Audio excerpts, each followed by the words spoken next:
원이 주의 이름이 성취하리이다.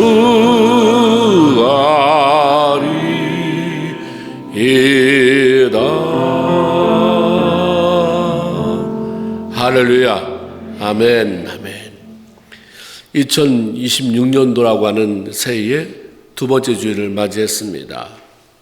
시작은 했지만 먼 항해를 나선 뱃사람처럼 앞으로 살아가야 하고 나가야 할 날이 앞으로 또 많이 남았습니다.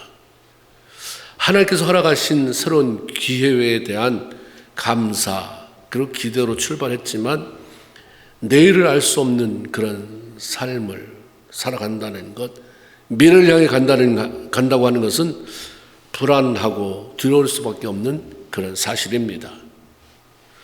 전에 살아왔던 집에서 작년 12월 31일까지 살았던 그 집에 여전히 살고, 작년에 타고 다녔던 차 계속 타고 있을 것이고, 그동안 다니던 직장, 또 오랫동안 경영해오던 사업을 계속 해온다고 해도 익숙한 삶에서 오는 그런 편안함, 그런 것은 있을지 모르지만 불확실한 시대에 대한 그런 내일에 대한 불안감, 완전히 떨쳐낼 수는 없습니다. 삶의 연륜이 깊어가고 경험이 많이 쌓여진다고 해도 여전히 예측할 수 없는 내일을 어떻게 살아야 할지 모르는 그런 막막함 때문입니다. 본문에 나오는 여호수아도 그런 마음이었어요. 막막하다, 참 막연하다, 이거 어떻게 해야 되나, 그런 고민이 있던 그런 시대, 그렇게 이 여호수아 1장 1절부터 이제 말씀이 시작되고 있습니다.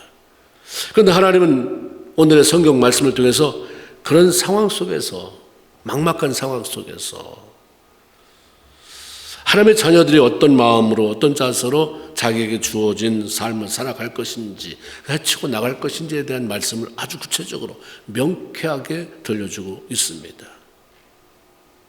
하나님의 부름을 받아서 애굽에서 종살이를 하고 있던 이스라엘 백성들을 해방시켜서 그들을 40년 동안, 그것도 광야라고 하는 곳에서, 아무것도 없는 곳에서 이끌어왔던 모세가 죽었습니다. 모세가 누구인가? 신명기 34장, 이게 신명기서의 맨 마지막, 그리고 여호수아서 1장 1절로 이어지는데, 거기 신명기 34장 10절에 보면 후에는 이스라엘의 모세와 같은 선지자가 일어나지 못하였나니, 이렇게 기록되어 있어요. 그러니까 모세가 어떤 사람인지 너무 잘 알겠죠. 이어지는 11절에 보면 여호와 하나님을 대면하여서 아시던 자요, 다 들었다, 꿈으로 봤다 그러지만 그 얼굴, 얼굴이면 대했다, 얼굴을 직접 보고 듣고 대면하며 아시던 자요, 하나님의 손에 붙잡혀 수많은 기적과 큰 권능을 행했던 사람이다, 이렇게 알려줍니다. 대치가 불가한 사람, 누가도 비교할 수 없는 큰 인물이었다 하는 사실을 우리에게, 그 도장을 꽉 찍어놓고 그 다음에 여호수아를 시작합니다. 그리고 여호수아의 마음이 어떻겠습니까?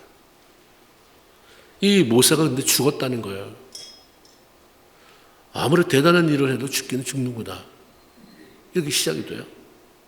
그리고 그 자리에 여호수아가 세워졌습니다. 모세가 살아있을 때 이미 하나님의 명령에 따라서 여호수아에게 기름을 부어서 차세대 네가 나를 대신해서 이스라엘을 이끌어 간다, 이렇게 후계자로 내정되어 있기 때문에 아주 자연스러운 일이죠. 모세가 죽었습니다. 여호수아가 승계했어요. 후임자가 됐습니다. 여호수아 자신도 모세가 죽으면 내가 모세의 뒤를 이어서 대신해서 이스라엘 백성들을 이끌어간다, 이 자리에 내가 서야 한다는 사실을 다 알고 있었어요. 수도 없이 많이 되새겼을 거예요. 되뇌었을 거예요. 그런데 모세가 죽긴 죽었는데 너무 뜻밖의 죽은 거예요. 너무 갑자기 죽은 것입니다. 성경에서 사람이 죽었을 때, 믿음의 사람이 죽었을 때 뭐라고 표현되냐면 기운이 지나요. 기운이 다 떨어져 왔어요. 뼈저리가 100%가 어느 날 갑자기 지로가 돼서 이렇게 되는 경우는 없잖아요. 98, 97, 96 어느 1.5에서 올라갔다 다시 1에서 0.5 지로 돌아가셨다. 기운이 지나요. 그래서 어떻게 열조로 자기 조상한테 들어갔다 이렇게 표현합니다.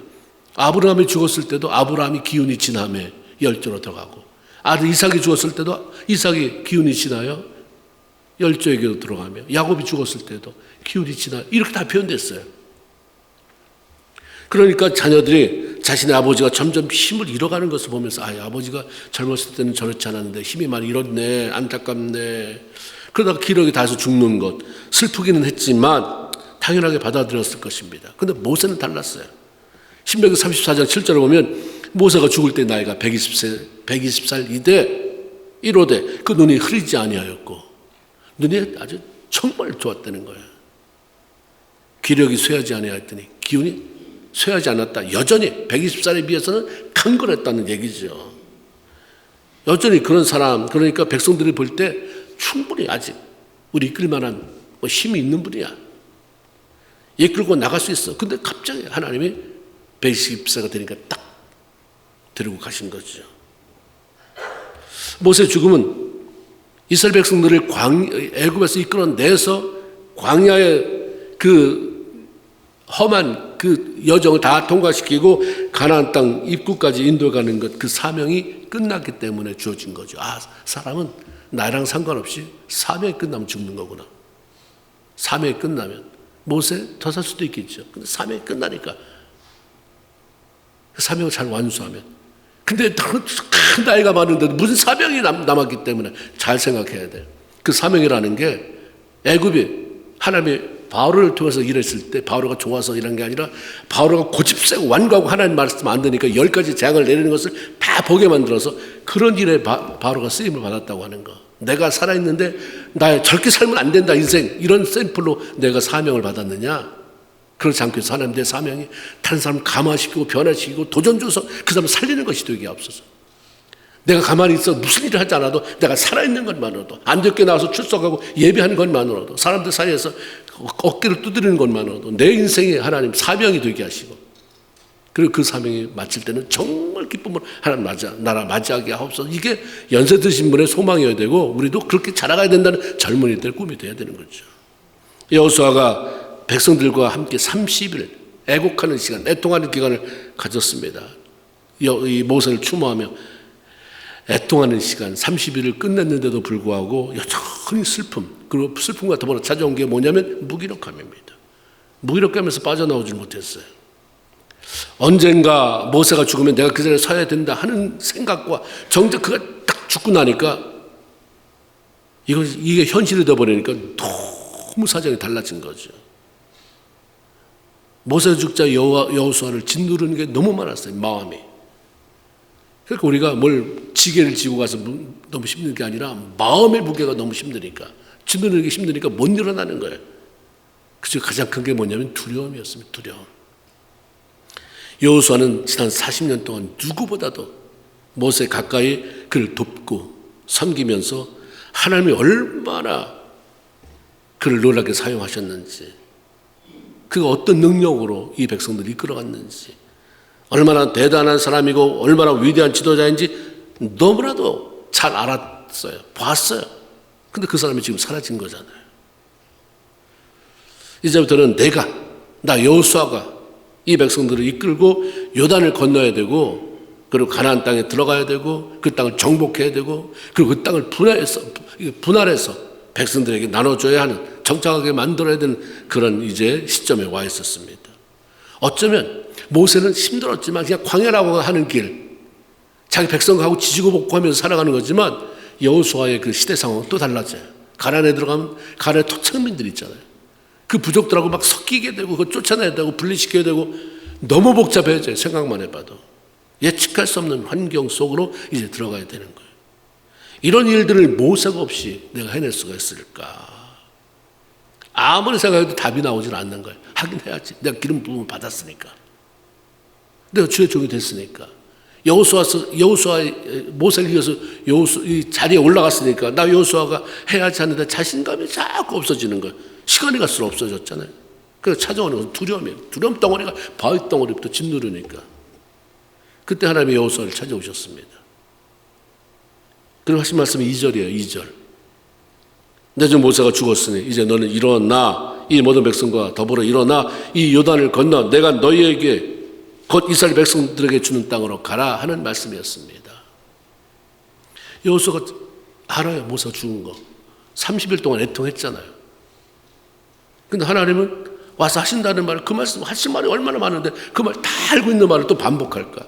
모세 죽은 거 하나님 나도 알아요. 그래서 내가 이렇게 힘들어하는 거 아닙니까? 아마 그랬을 거예요. 아는데 일어나라. 모세가 죽었으니. 아니 모세가 죽은 것과 내가 일어나는 게 뭔 상관일까? 이것은 여호수아에게 각인시켜주고 싶은 말씀이 있었기 때문에 그래요. 야, 모세가 죽었지 내가 죽었냐? 모세가 죽었지 나 하나님이 죽은 거지 아니다. 너 왜 그러고 있는데? 모세가 너의 능력이냐? 모세가 너의 모든 것이야? 모세가 죽었지. 모세가 그렇게 능력 있게 일할 수 있었던 것은 나 전능하신 하나님이 그와 함께 했고 그를 붙잡고 사용했기 때문인데 그 하나님 죽지 않았어. 이 말씀을 하고 싶은 거예요. 그러니까 모세는 죽었다. 나는 살았다. 일어나라. 그래서 5절에 내가 모세와 함께 있던 것, 이제 단도직입적으로 하고 싶은 말씀 하잖아요. 근데 내가 모세와 함께 있던 것 같이 너와도 함께 할 것이다. 그 말은 뭐예요?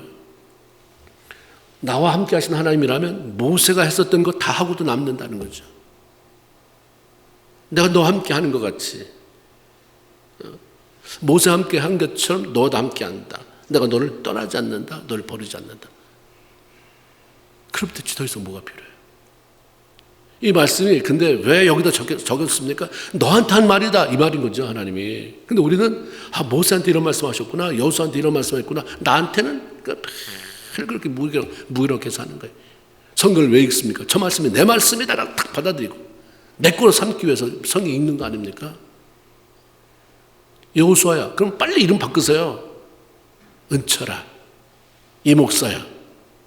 그리고 그 다음에 내용이 내 거죠. 그게 책망이든 아니면 그 축복이든. 책망이면 고치면 되는 것이고 축복이면 하나님 성취시켜달라고 내가 부르짖고 기도하면 되는 것이고. 모세와 함께 있던 것 같이 너와 함께 한다. 너 버리지 않는다. 떠나지 않는다. 그러니 일어나라. 이제 일어날 것밖에 더 있냐. 일어나서 백성과 함께 가야 할 길을 향해 가고 해야 할 일을 감당해라. 우리가 두려움에 사로잡히고 이런 것들 다 주님을 놓쳐버리면 방향을 잃어버려요. 지금 가야 할 길, 가나안 땅이라고 하는 것 내가 알려줬지 않느냐? 가야 되잖아요. 가야 할 길이라고 하는 방향. 또 무엇을 해야 되는지 무기력감에 빠지게 됩니다. 지금 일어나라. 가야 할 방향으로 반듯하게 나가라. 하나님은 새해라고 하는, 그걸 계속해서 우리의 내일을 살아가는 모든 사람들에게 똑같은 말씀합니다. 새로운 해가 되었다고 두려워할 거 하나도 없다. 새로운 하나가 됐다고 그렇게 막막해 할 거 하나도 없다. 작년에 내가 너와 함께 한 거 너 아니? 내가 지금까지 쭉 너와 함께 했는데 그렇게 올해도 변함없이 너와 함께 할 거야. 근데 널 떠나지 않아. 바르지 않아. 그러니까 자신감을 가지고 일어서 당당히 앞으로 나가라. 이게 지금 우리에게 오늘 지금 이 시간에 하시고 싶어 하시는 말씀입니다. 우리가 어떤 상황 속에서 좌절하지 아니하고 일어서서 앞으로 나갈 수 있는 것은 우리를 자녀 삼아주신 아버지 하나님이 살아계시기 때문이에요. 천지 만물을 지으신 능력의 하나님이 나와 함께 하시겠다고 그렇게 목청을 두드워서 말씀하잖아요. 여기 주님 하나님이 현현했다. 모습으로 인간 모습처럼 나타났다. 그러면 정말 좀 죄송하지만 핏대로서 내가 함께 한다니까. 내가 너와 간다니까. 근데 우리는 다 흔들어서 뭐 그러시든가 말든가. 그러고 힘들면 주여. 야 내가 말한 건 어떻게 귀뚱을 듣고 맨날 주여냐 주여는. 모세가 홍해 앞에서 주여 했을 때 주여 하지 말아라. 그렇게 부르짖지 말라고 이제 실제 이 지팡이를 거기다 대. 그 명령에 갈라지라고. 그리고 내가 어떻게 일하는지 봐. 그랬잖아요. 하나님께서 나와 함께 하시겠다라고 하시는 것은 우리의 삶을 구체적으로 인도해 주시고 보호해 주실 뿐만 아니라 우리의 삶에 필요한 모든 것을 공급하신다. 채워주신다. 이 약속이 다 포함되는 거예요. 함께한다. 그 말은 내가 너 함께하니까 언제든 필요하면 다 깨워. 나 불러. 이게 아니라 이 안에는 엄청나게 포함된 거잖아요. 내가 너보다 더 잘 알잖아. 네 머리털까지 생받았는데 내가 너 보호할게. 지켜줄게. 내 삶의 모든 필요를 채우시고 공급할게. 라는 약속입니다. 하나님 우리에게 일어나 가라라고 하지 않아요. 그렇게 아니라 함께 하자라고 말씀하세요. 2026년도 하늘을 너에게 선물로 주셨으니 너 한번 어디 잘 살아봐. 내가 있잖아. 나 믿고 잘 살아봐. 이러지 않고 우리 함께 가자. 근데 뭐가 문제냐면 함께 가자고 하신 하나님은 성실하게 함께 그 방향에 가시는데 우리가 없어져요. 우리가 가만히 몸을 비틀면서 없어져요. 어디로 갔는지. 그래 놓고 미련하게 행하고 하나님을 원망하더라. 이 짓은 하지 말아라. 지금 말씀하시는 거예요. 난 신실하신 하나님, 간다고 했으면 간다. 그러니까 너만 잘하면 돼. 나 원망하지 마. 너만 잘하면 돼. 내 말 믿고 그대로 가면 돼. 하나님과 함께 가기 위해서 필요한 것이 뭐냐? 두려움을 던져버리는 것이다. 9절에 내가 너에게 명한 것이 아니냐. 강하고 담대하라. 두려워하지 말며 놀라지 말라. 내가 어디로 가든지 내 하나님 여호와가 너와 함께 하느니라. 하나님 여호수아에게 두려워하지 말라라고 말씀합니다. 사람에게는 여러 감정이 있습니다. 슬픔, 기쁨, 분노, 등등등. 이런 감정이 있지만 이런 감정들 가운데 우리의 삶을 파괴시키는 아주 부정적인 감정은 두려움입니다. 두려움은 우리 막 불안하게 만들어요.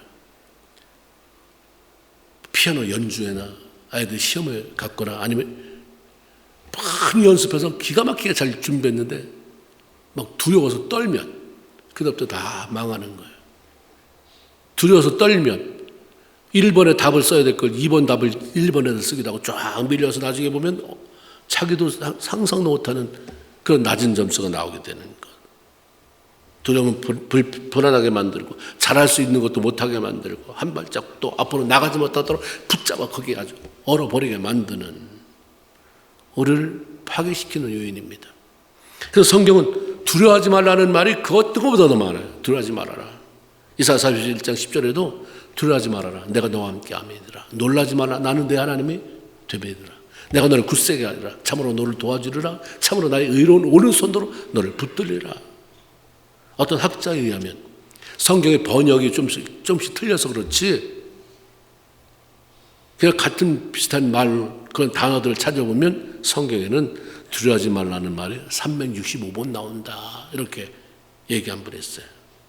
1년 365일을 사는 동안에 하루도 두려움에 붙잡히지 말고 살아라 라고 하는 의미일 것이다 라고 얘기를 했습니다. 왜 두려워하지 말아야 하는가? 두려움은 하나님으로부터 오는 게 아니기 때문에요.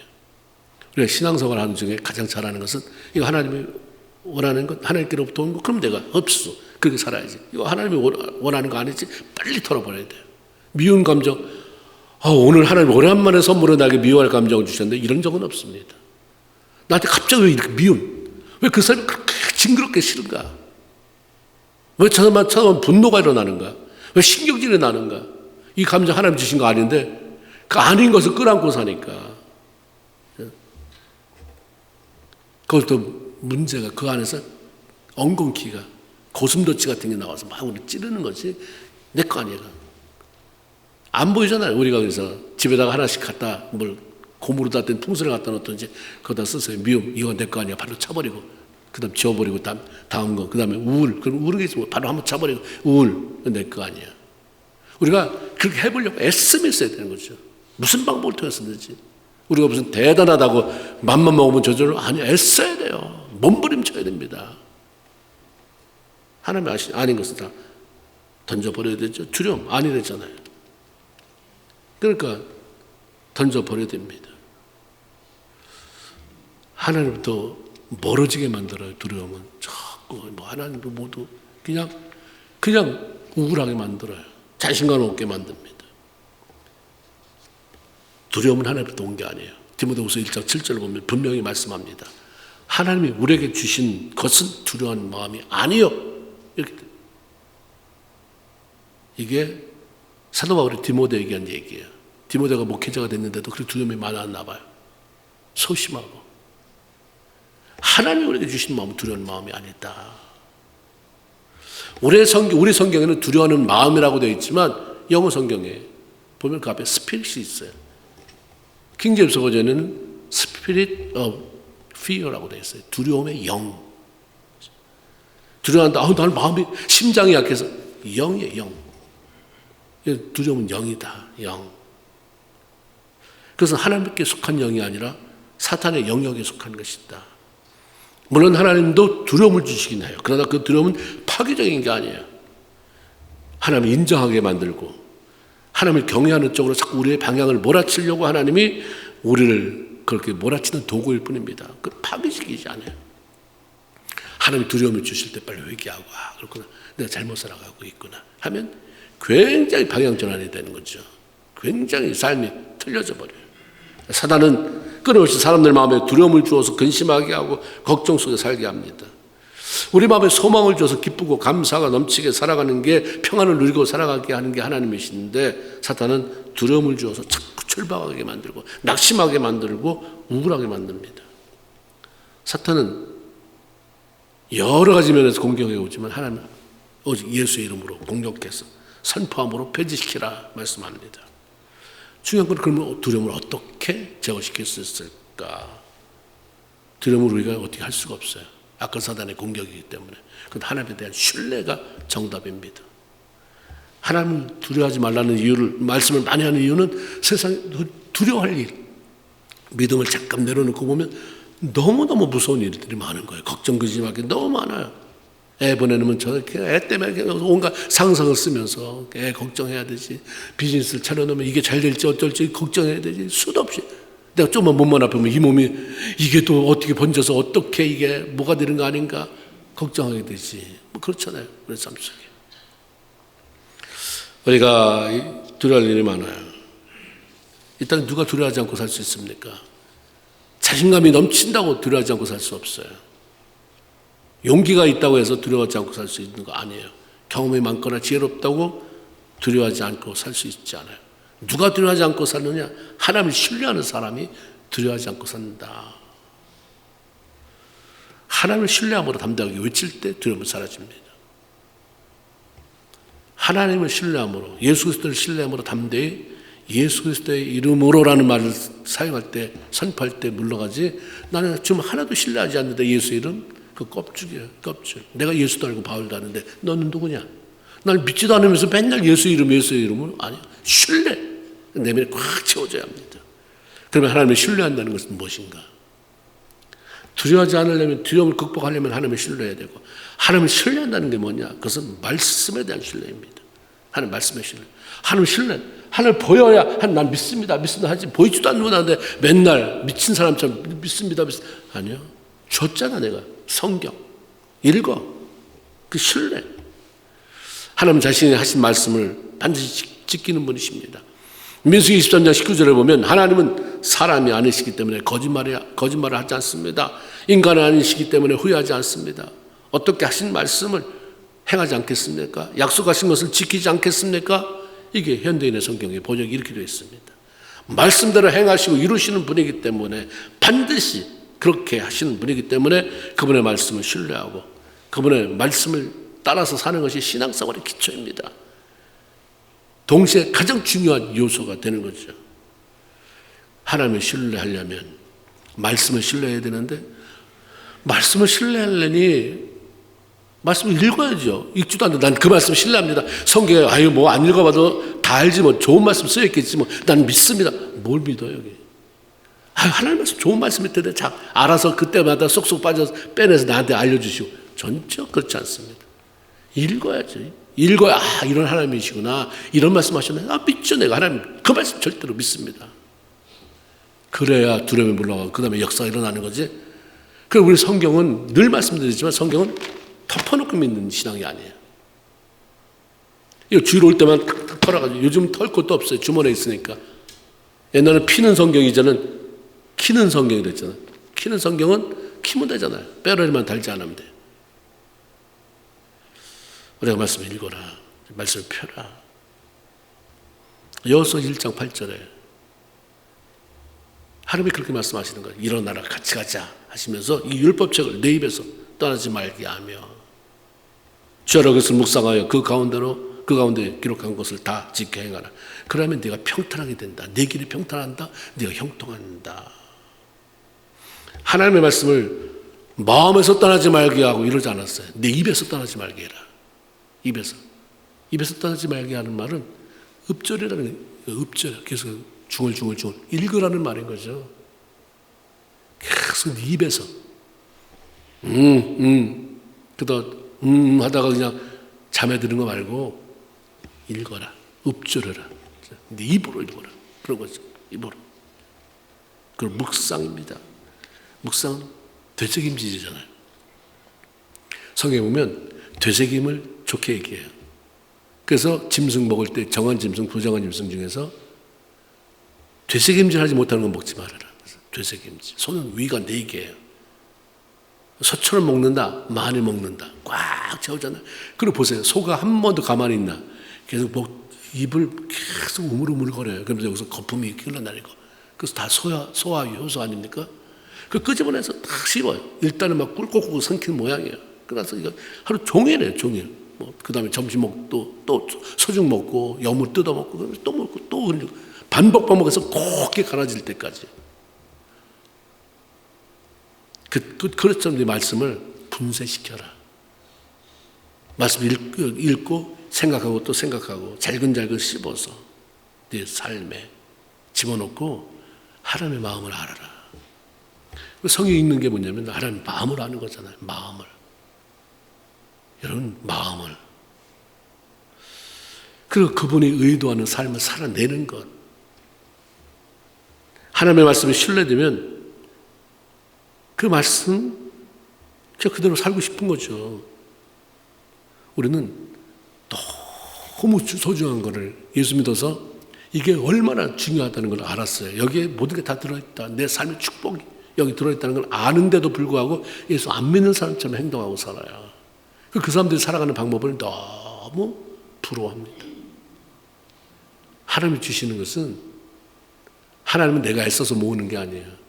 하나님 주시는 걸 받는 것입니다. 우리는 너무 돈을 벌으려고 그래요. 돈은 받는 것입니다. 하나님 주시는 것은. 내가 애쓴 것은 금방 날아가 버려요. 어떻게 잡을 수가 없어요. 하나님의 기록에 남겨야 되잖아요. 내가 너한테 준 거다 이거. 이거 기록되어 있는데 그게 하나님이 지켜주시면 사람이 건드릴 수 없어요. 근데 그게 없어졌다 해도 내가 준 거 분명하네. 네가 쓴 거 없네. 다시 하나님이 채워주시죠. 근거가 분명하니까. 그렇죠? 우리가 하나님의 말씀에 대한 신뢰. 그리고 믿고 나가면 하나님 정말 되네. 그 신뢰를 경험하게 됩니다. 1988년도에 아르메니아의 스피타크라는 지방에서 대지진이 났다고 그래요. 이거 실화예요. 여러분 인터넷 들어가면 많이 나오는 얘기지만 그 사건이 근데 강도가 7도에서 8.5 그 약간 좀 틀리긴 하지만 큰 지진이 일어났습니다. 그래서 너무 강력해서 4분 만에 그 지역이 완전히 그냥 다 주저앉은 거예요. 폐허가 되고 약 3만 명의 피해가 됐다고 그러더라고요. 그래서 제가 이걸 보고 인터넷을 봤더니 너무 처참하더라고요. 거기 시계가 그냥 폭파된데 남아있는 가로등처럼 되어 있는 이렇게 벽걸이 시계가 이렇게 기둥했는데 11시 40분 이렇게 돼서 멈춰버렸더라고요. 그때쯤 지진이 나고 그랬나 봐요. 이 지진의 소식을 듣는 한 아버지가 뭘 생각했는지 갑자기 아들이 공부하고 있는 학교로 갔다고 그래요. 갔더니 이미 학교 건물이 지진에서 벌써 주저앉은 거예요. 그러니까 샌드위치처럼 돼버렸어요. 이미 많은 사람이 와 있었습니다. 울고 아우성 통곡.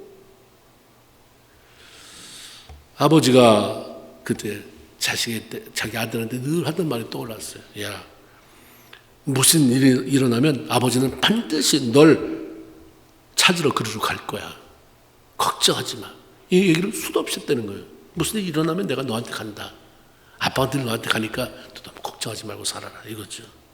이게 떠오르니까 이 아버지가 평소에도 학교를 몇 번 와봤나 보죠. 자기 아들 교실을 찾아간 거예요. 그리고 우리 아들이 저기쯤 앉아있을 자리를 그냥 거기 있는 것을 파헤치기보다 파편을 다 주워내기 시작한 것입니다. 그러니까 다른 학부모들이 와서 소용없다고 다 죽었어요. 너무 늦었습니다. 너무 늦었어요. 소용없는 짓 하지 마세요. 라고 저 끌어내려고 합니다. 그래서 소방관들이 왔어요. 경찰이 왔습니다. 동일하게 남은 건물들도 무너지려고 그러고 여기 화재 위험도 있으니까 빨리 나가세요. 그 아버지가 뿌리쳐. 아니요. 난 할 일이 남았습니다. 계속해서 미친 사람처럼 파편을 계속 끄집어내는 거예요. 8시간 했대요. 뭐 계속해서 막 했어요. 그 다음에 또 했는데 12시간, 24시간, 36시간, 38시간째. 그러니까 그 사람이 시계를 차고 있었으니까 알았겠죠. 38시간째. 밤새도록 한 거예요. 그 사람은 그거예요. 혹시 우리 아들이. 근데 38시간 냈는데 어떤 애들 소리가 들리더래요. 그 밑에서. 아마 그 안에 공간이 생겼나 봐요. 무너지면서 그 건물이 이렇게 벽돌 같은 것들이 이렇게 얼기설기되면서 공간에. 그래서 아버지가 막 크게 자기 아들 이름을 불렀어요. 크게 있는 힘을 다해서 불렀어요. 그러니까 거기서 대답이 나온 거예요. 아들 목소리. 아빠, 나 여기 있어요. 아빠, 내가 다른 아이들에게도 걱정하지 말라고 그랬어요. 아빠가 살아계시다면 반드시 날 구하러 올 거다. 아빠 그랬잖아요. 무슨 일 있으면 내가 널 구하러 간다. 아빠 올 거라고 난 믿었어요. 우리 아빠가 오면 올 거다. 우리 아빠가 오면 나도 구해고 너도 구해줄 거라고 애들한테 그렇게 내가 얘기했어요. 아빠 약속했잖아요. 난 무슨 일이 있어도 아빠는 꼭 올 거라고 믿었어요. 아빠 그 약속 지킬 줄 알았어요. 이 아빠 말 한마디에 대한 신뢰가 이 아들을 지탱하게 만든 거예요. 그 두려운 시간을 버티게 만들었습니다. 약속을 지킨 아빠와 그 말에 대한 신뢰를 꼭 가지고 있던 아들 때문에 14명의 다른 애들도 구출이 됐다고 그래요. 이게 우리가 그 유명한 맥스 루카로또 목사님이 책을 썼어요. He Still Moves Stone 이라는 책이에요. 하나님 아직도 당신을 위해서 일하십니다. 이 책으로 번역이 됐는데 거기에 그 내용을 썼더라고요. 하나님 당신에서 아직도 돌을 옮기고 계신 분이다. 한 아버지도 이런데 하늘 아버지 얼마나 더 신실하게 그분을 신뢰하고 믿고 나가는 사람들에서 일하지 않겠는가. 얼마나 신뢰하는가. 여러분 얼마나 신뢰하십니까? 하나님 다 신뢰할 것 같죠? 다른 사람 보지 말고 여러분 다시 보세요. 하나님 신뢰하십니까? 지금 당장 무슨 문제가 생긴다. 난 문제 따라가지 하나님 앞에 안 나가요. 다만 이거 내가 처리하고 나서 하나님에 대해 신뢰. 그럼 우리는 에스더가 했던 것처럼 죽으면 죽으리라. 이 신앙의 수준까지 가야 되는 거죠. 우리가 믿음의 경력이 올라간다는 것, 집사가 되고 권사가 되고 장로가 되고 또 목사가 되고 뭐예요? 더 빨리 내가 여기 있습니다라고 말하는 사람들하고 죽으면 죽으리라라고 대답할 수 있는 사람이 그 사람이 되는데 뭐가 집사냐? 뭐가 권사고 뭐가 장로고 뭐가 목사고 뭐가 신앙 경력이 오랬다는 게 뭘 의미하는 것이냐? 오래 예수 믿었다. 그래서 뭐 자랑하고 싶은데 지금 그러면 죽을 만큼 죽을 자세가 더 있어요. 그때는 죽을까? 내가 죽을 수 있을까? 일해야 돼. 그랬는데 이제는 하겠습니다가 됐고 이제는 죽으면 죽으리라. 더 하나 빨리라도 내가 필요하면 다른 사람보다 날 제일 앞에서 죽여주세요가 되는 게 신앙의 경력이잖아요. 신앙의 연륜. 이거 없고 뭐 시험 들었는데 뭐 다 걷어치워야 돼요. 우리가 그게 진실이든 아니든 그게 정말 뼛속 깊이 내 안에 왔다 할지라도 하나님이 허락한 게 아니면 다 내 안에서 녹여내고 살아내고 살려내야 되는 거죠. 하나님에 대해 신뢰. 오늘 우리가 예수를 믿는다는 건 신뢰 아닙니까? 믿는다라는 말을 수도 없이 하는데 정말 신뢰를 하나? 우리 신앙인의 삶 가운데 가장 큰 위기는 전혀 예상치 못한 문제가 다가오기 때문이 아니라 말씀을 외면하고 살아가고 있고 그 말씀을 신뢰하지 못하는 것. 그게 위기입니다. 정말 예수 믿는다고 하는데 아슬하게 사는 사람이 너무 많아요. 우리 집사가 됐다, 권사가 됐다, 장로가 됐다, 목사가 됐다 그러면 마음을 툭 아유 그분은 뭐 염려 없어. 집사님인데 뭐 우리 교회 안디옥 집사님이야. 이게 마음을 놓아야 되는데 아슬아슬 저 사람. 저 사람이 계속 예수 믿을 수 있을까? 저 사람이 포기하지 않고 끝까지 갈 수 있을까? 이런 사람이 없다? 없었으면 좋겠다입니다. 없었으면 좋겠다. 너무 하나님을 아슬아슬하게 만들지 마세요. 제가 오늘 교회 갈까? 제가 사는 이런데, 교회를 갈까? 이런데, 자기 삶을 포기할까? 나를 잡을까? 내가 삶이 우선일까? 이 설교를 준비하면서 저도 많은 회개를 하고, 내가 하나님을 얼마나 신뢰하고 있는가.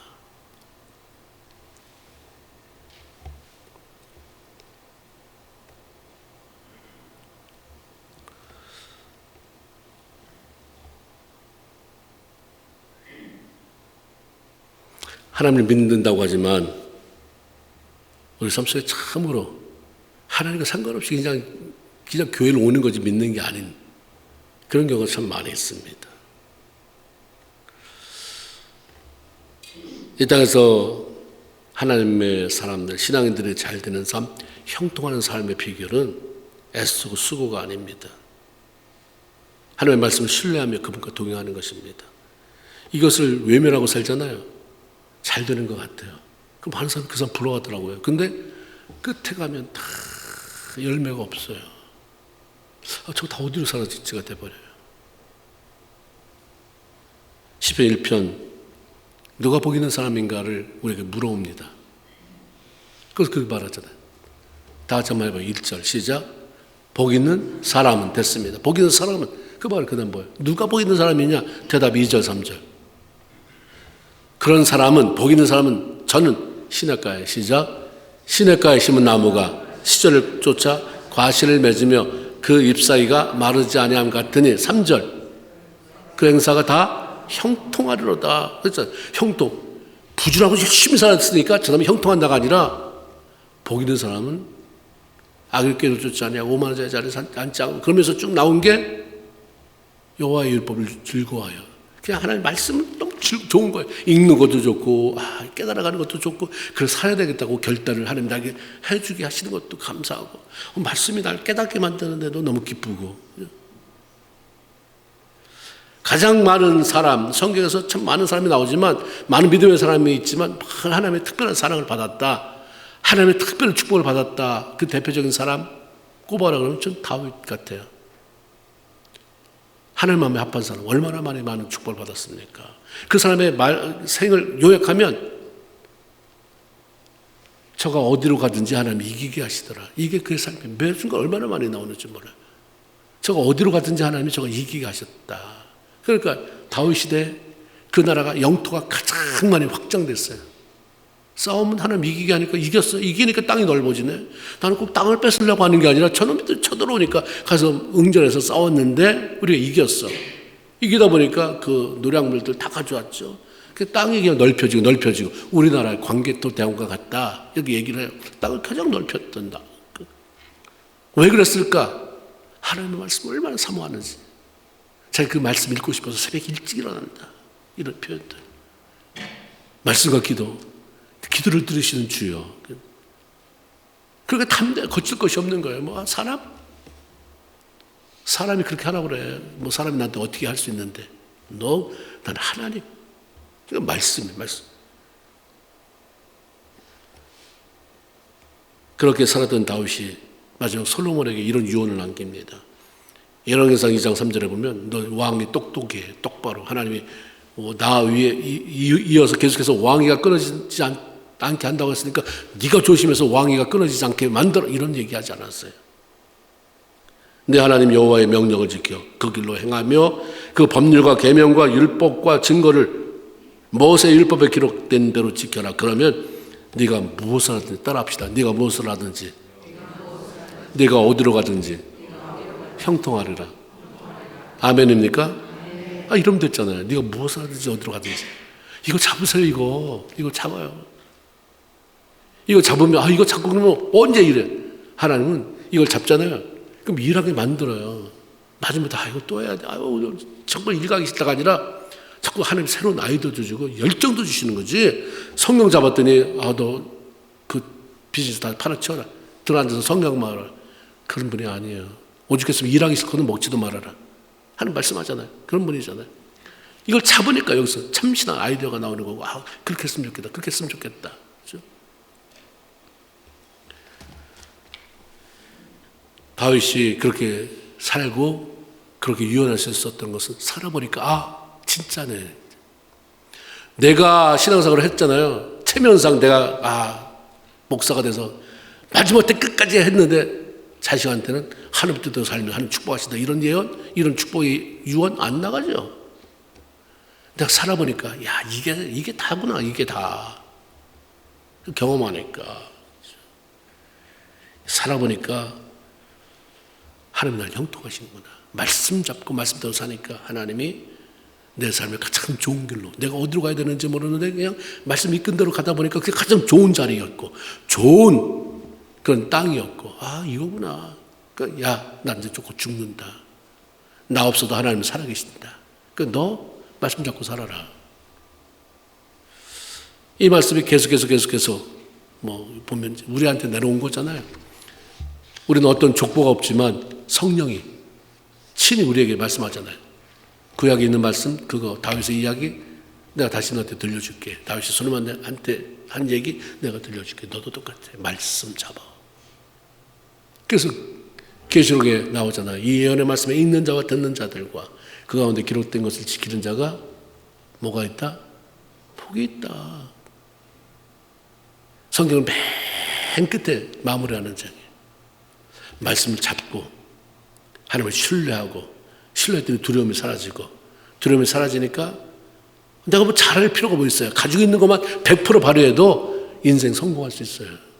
남의 거 부러워하지 않아도 내가 가지고 있는 거 나에게 주신 거 그것만 잘 활용해도 그 사람이 날 부러워할 수 있어요. 그렇게 승리하며 살아가는 저 여러분 다 되기를 주의 이름으로 축원을 드립니다. 아멘. 기도합시다. 오늘 한번 결단했으면 좋겠습니다. 하나님 신뢰하게 하세요. 하나님 죽은 모세를 연연히 하지 않고 살아서 역사하신 하나님의 손을 잡게 하시고 그분에게 잡히게 하세요. 우리 합심으로 기도합니다. 한 1분만 기도합시다. 서서 역사하신 나의 선 아버지 하나님 감사합니다. 주도 오시옵소서. 저기 한 사람을 함께 하시고 인도해 주세요. 권능을 함께 하세요. 역사하세요. 아버지 고맙습니다. 아버지 일하시옵소서. 말씀을 통해 일하시옵소서. 주님 역사하세요. 깊은 잠에서 깨어나게 하옵소서.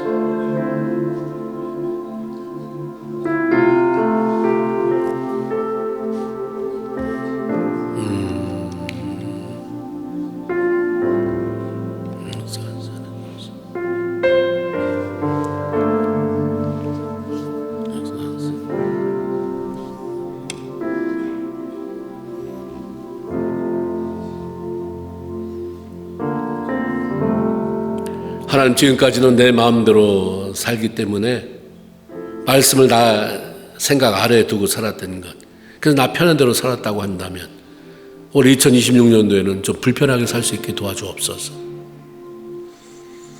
말씀 때문에 좀 걸림도 되고 또 멈칫하기도 하고 괴롭지만 감내해서 결국 주 안에 사는 자유함을 맛보는 그런 한 해가 되게 도와주옵소서. 말씀 없이 말씀을 신뢰하지 않고 무엇을 기대하는 것 자체가 이미 우리는 소망이 없는 밑이 다 뚫려 있는 그것을 향해서 질주해 가는 거나 똑같다. 벼랑 끝을 향해 달려가는 것과 똑같다는 것을 알게 하셔서 소망이 있는 내일을 위해서 오늘 바로 이 시간에 하나님 말씀 잡고 그 말씀을 신뢰하며 나가는 귀한 종들 다 되게 축복해 주옵소서. 일어나서 함께 가자고 말씀하시는 주님, 일어나서 말씀 붙잡고 같이 가자고 하는 주님, 그렇게 말씀 잡고 가게 하시되 올해 연초부터 하나님 저에게 말씀을 읽을 수 있는, 읊조릴 수 있는, 이 말씀을 입에 둘 수 있는 기회를 주셨으니 감사합니다. 어마어마한 영적인 웨이브를 저에게 보내사오니 이것을 알아챌 수 있는 영적 감각이 있게 하시고 함께 갈 수 있게 하시되 하나님 아버지 그 안에서 진정한 자유가 뭔지, 진정한 기쁨이 뭔지, 진정한 형통의 비결이 뭔지를 발견하게 하셔서 하나님 똑같은 24시간을 살아가지만 올 한해는 말로 다 할 수 없는 그런 기쁨의 수확이 있는 말로 다 할 수 없는 영적인 성장이 있는 하나님을 기쁘시게 해드리는 그런 한 순간순간 한 해가 될 수 있도록 축복해 주옵소서. 내일, 다음 달에, 내년에 주님 오신다고 할지라도 결코 후회함이 없는 준비가 잘 되는 한 해로 살아갈 수 있도록 축복해 주옵소서. 예수님의 이름으로 축복하며 기도합니다. 아멘. 주님을 찬양합니다. 할렐루야. 아멘. 우리 하나님께 영광의 박수 올려드리고요. 우리 오늘 좀 시간이 갖긴 했지만 임명하겠습니다. 먼저 우리 집사님들, 우리 이제 기존의 집사님들은 그냥 우리가 다시 한번 반복해서 이름을 불러드리니까 그 자리에서 잠깐 일어나시면 되겠습니다. 고글렌, 김광명, 김국진, 김시연, 서기원, 안영준, 양복진, 윤호성, 이주희, 정종만, 주성빈, 홍순영, 이제 두 층은 다 성령했습니다. 김계연, 김보령, 김소희, 김성현, 두주연, 성민이, 성수아,